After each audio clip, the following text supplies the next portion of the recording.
قیمتی نذرانہ پیش کیا۔ شرکائے کانفرنس نے field marshal K strategic vision, غیر متزلزل قیادت اور قومی دفاع کے لیے ان کی مؤثر اور گراں قدر خدمات کا بھی اعتراف کیا۔ کانفرنس میں آپریشن بنیان مرصوص اور بلوچستان کے ضلع خوزدار میں دہشت گردانہ حملے کے شہداء کی ایصال ثواب کے لیے فاتح خوانی بھی کی گئی۔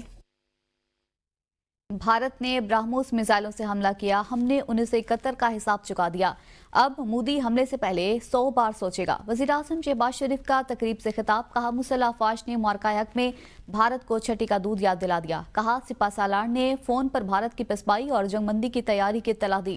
وزیراعظم نے کہا کہ نیوکلیئر ہتھیاروں کی ضرورت نہیں پڑی اور امید ہے کبھی نہ پڑے۔ بری، فضائی اور بحری افواج مکمل طور پر تیار ہیں۔ مظفر آباد میں منعقدہ تقریب میں بھارتی جارحیت کے متاثرین میں امدادی چیک تقسیم کیے گئے۔ شہداء کے ورثاء کو فی کس 1 کروڑ، زخمیوں کو 10 سے 20 لاکھ روپے دیے گئے۔ ابھی مجھے 9 کی رات کو فیصلہ کیا اب ہم اپنا حق استعمال کریں گے۔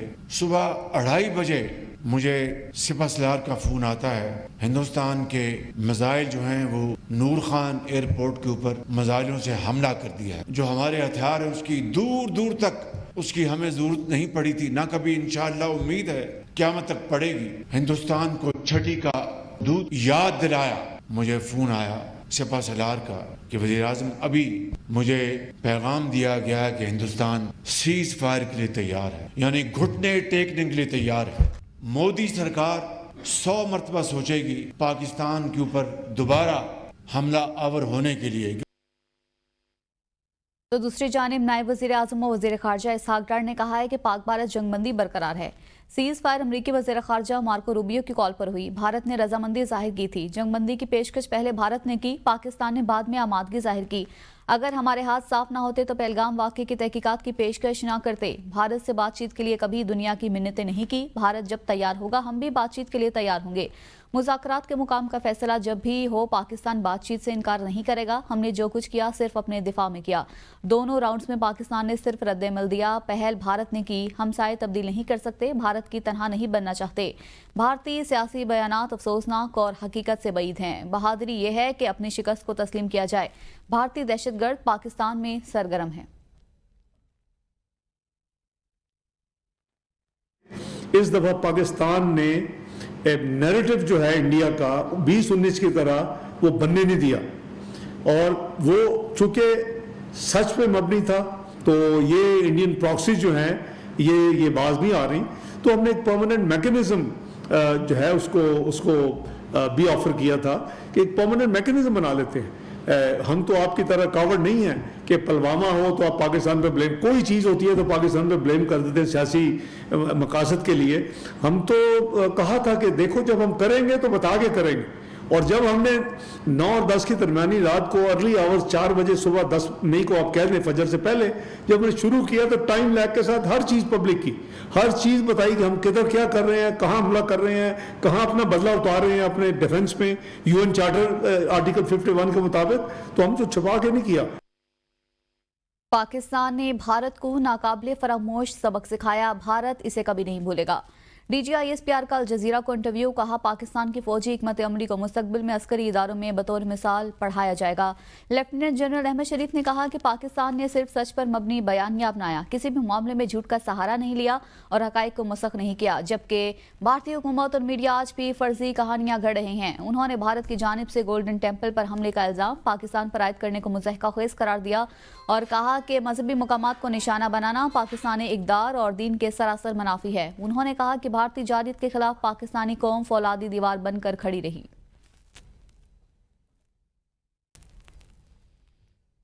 آگے بڑھیں گے، آپ کو بتائیں وزیر اعلیٰ خیبر پختونخوا الیمن گنڈاپور کا کہنا ہے کہ ڈنڈے کے زور پر پاکستان کو نہیں چلایا جا سکتا، ملک میں حقیقی جمہوریت کی ضرورت ہے۔ 2 مہینے کے بعد آج بانی پی ٹی آئی سے ملاقات ہوئی، بجٹ اور سیاسی معاملات پر بانی پی ٹی آئی کو بریفنگ دی۔ خیبر پختونخوا میں ہم نے آئی ایم ایف کے تقاضے پورے کیے، ہمارے ساتھ نہیں بیٹھیں گے تو آئی ایم ایف کی مزید شرائط پوری نہیں کریں گے۔ تحریک انصاف کا مینڈیٹ چوری ہوا، مذاکرات کرنے ہیں تو بانی پی ٹی آئی تیار ہیں، بانی پی ٹی آئی کی رہائی کے لیے ہماری جدوجہد جاری رہے گی، ہم بانی پی ٹی آئی کو ہر حال میں رہا کروائیں گے۔ بجٹ کے اوپر خان صاحب کو میں نے پورا بریف کیا ہے، حکومتی معاملات میں بریف کیا ہے، پولیٹیکل صورتحال میں بھی بریف کیا ہے، آج میں نے تو ملاقات کر لی, وہ بھی مجھے جس طریقے سے ملاقات مجھے ملی ہے 2 مہینوں کے بعد, یہ ایک زیادتی ہے. لاسٹ ٹائم الحمدللہ ہمارے صوبے نے وائس صوبہ ہے کہ IMF کے تمام ٹارگیٹ پورے کیے ہیں, پاکستان کے لیے کیے, پاکستان ہمارا ہے. لیکن اگر یہ رویہ ہے تو پھر IMF کی جو ان کی شرائط ہے اس کے اندر ہم ان سے بیٹھیں گے بھی نہیں اور نہ ہم ان سے بات کریں گے. پھر یہ جانے ان کا کام جانے کہ ڈنڈے کے زور پر آپ ریاست کو نہیں چلا سکتے. پاکستان کے لیے عمران خان صاحب نے ہمیشہ کہا ہے کہ مذاکرات ہے, اگر مذاکرات انہوں نے کرنے ہیں تو عمران خان صاحب اویلیبل ہے. وزیر اعلیٰ پنجاب مریم نواز نے کہا ہے کہ جن وردیوں کو ڈنڈے پر لٹکایا گیا, آج انہی وردی والوں نے ملک کی حفاظت کی. ہم نے رافیل طیارے اپنے GF-17 تھنڈر سے گرائے, ہم نے اپنے سے کئی گنا بڑے دشمن کو شکست پاش دی. نیت اچھی ہو تو اللہ تعالیٰ معجزہ کر دیتا ہے. سرگودا یونیورسٹی میں لیپ ٹاپ تقسیم کرنے کی تقریب سے خطاب میں مریم نواز نے طلباء کو مشورہ دیا کہ وہ کسی فتنے اور سازش کا حصہ نہ بنیں اور اپنی دھرتی ماں کے خلاف قدم مت اٹھائیں. ملک کو ایسے سنبھالنا ہے کہ اس میں کوئی سیاسی وائرس نہ آئے. جو بچے ان کے بہکاوے میں آ گئے آج وہ جیلوں میں ہیں. ہم قلم اٹھائیں گے, پتھر نہیں, لیپ ٹاپ اٹھائیں گے, بندوقیں نہیں. کبھی اپنی دھرتی ماں کے خلاف قدم مت اٹھانا. میں نے آپ سے صرف یہی کہا ہے کہ فتنہ اور فساد کا ایندھن بننے سے دور رہنا. میں نے آپ سے یہ کہا ہے کہ اب کبھی اپنے وطن کے خلاف زبان مت چلانا, کبھی اپنے ملک کو نقصان نہ ہونے دینا, نہ دینا کبھی, اور کبھی اپنی سرزمین کو شرمندہ نہ کرنا. اور مجھے خوشی ہے کہ آپ نے میری آواز پہ لبیک کہا ہے. جو بچے ان کے بہکاوے میں آ گئے وہ بچے آج جیلوں میں پڑے ہیں. ان کے ماں باپ سے جا کے پوچھو کہ ان کا کیا حال ہے. جن شہداء کی یادگاریں جلائی گئیں, جو تنصیبات کو, جو آرمڈ فورسز کی عسکری تنصیبات ہیں ان کو آگ لگائی گئی, ان کو نذر آتش کیا گیا, ان کو پاؤں کے تلے روندا گیا. آج انہی جہازوں نے, اسی ایئر فورس نے, اسی فضائیہ نے دشمن کے 5 جہاز مار گرائے اور دنیا میں اپنا نام روشن کیا. اور اب دیگر خبریں شامل کریں گے. آپ کو بتائیں سپریم کورٹ آئینی بینچ نے مخصوص نشستوں کے کیس میں سنے اتحاد کونسل کی بینچ پر اعتراض اور 26ویں آئینی ترمیم کے فیصلے تک سماعت مؤخر کرنے کی متفرق درخواستیں مسترد کر دی. عدالت نے کیس کی لائیو سٹریمنگ کی متفرق درخواست منظور کرتے ہوئے IT ڈپارٹمنٹ کو انتظامات کرنے کی ہدایت کر دی ہے. تفصیلات کے مطابق سپریم کورٹ کے جسٹس امین الدین خان کی سربراہی میں 11 رکنی آئینی بینچ نے مخصوص نشستوں کے فیصلے کے خلاف نظر ثانی درخواستوں پر سماعت کی. وکیل مخدوم علی خان کے سنے اتحاد کونسل کی متفرق درخواستوں پر دلائل مکمل ہونے کے بعد عدالت نے فیصلہ محفوظ کر لیا. عدالت نے مختصر فیصلہ سناتے ہوئے سنے اتحاد کونسل کی ایک متفرق درخواست منظور جبکہ 2 درخواستیں مسترد کر دی. عدالت نے سنے اتحاد کونسل کی بینچ پر اعتراض اور 26ویں آئینی ترمیم کو پہلے سننے کی درخواست نے مسترد جبکہ کیس کی کارروائی کو براہ راست نشر کرنے سے متعلق درخواست منظور کر لی. عدالت نے نظر ثانی کیس کی کارروائی کے لائیو سٹریمنگ کا حکم دیتے ہوئے سپریم کورٹ IT ڈپارٹمنٹ کو لائیو سٹریمنگ کے انتظامات کرنے کی ہدایت کر دی ہے. مخصوص نشستوں پر نظر ثانی کی درخواستوں پر سماعت 26 مئی تک ملتوی کر دی گئی. وزیر اعظم شہباز شریف سے عالمی بینک کے وفد کی اینا بیٹا کی قیادت میں ملاقات ہوئی. وزیر اعظم نے عالمی بینک کے وفد کا پاکستان میں خیر مقدم کیا.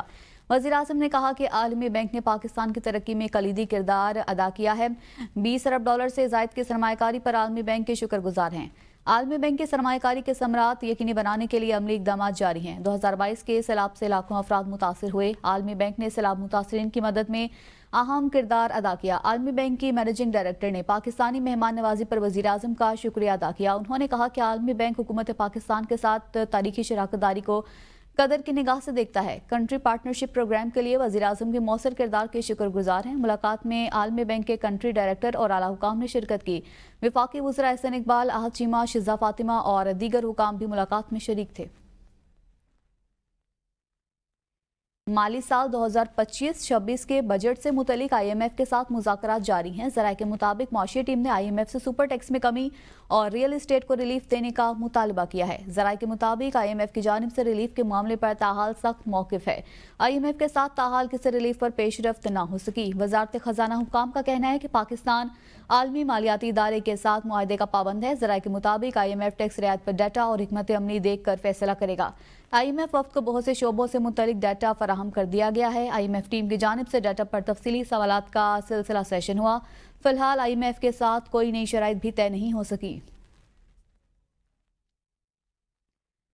پیپلز پارٹی کے چیئرمین بلاول بھٹو زرداری سے ملاقات کے لیے امریکی ناظم الامور نیٹلی بیکر کی زرداری ہاؤس آمد۔ بلاول بھٹو زرداری اور امریکی ناظم الامور نیٹلی بیکر کے درمیان دو طرفہ تعلقات میں فروغ پر بات چیت کی گئی۔ ملاقات کے دوران گفتگو کرتے ہوئے بلاول بھٹو کا کہنا تھا، جنگ بندی معاہدے میں صدر ڈونلڈ ٹرمپ کا کردار قابل تعریف ہے۔ پاکستان امریکہ کے ساتھ تجارتی روابط میں مزید استحکام چاہتا ہے۔ پاکستان خطے کے تنازعات کے حل میں امریکہ کے ساتھ کھڑا ہے۔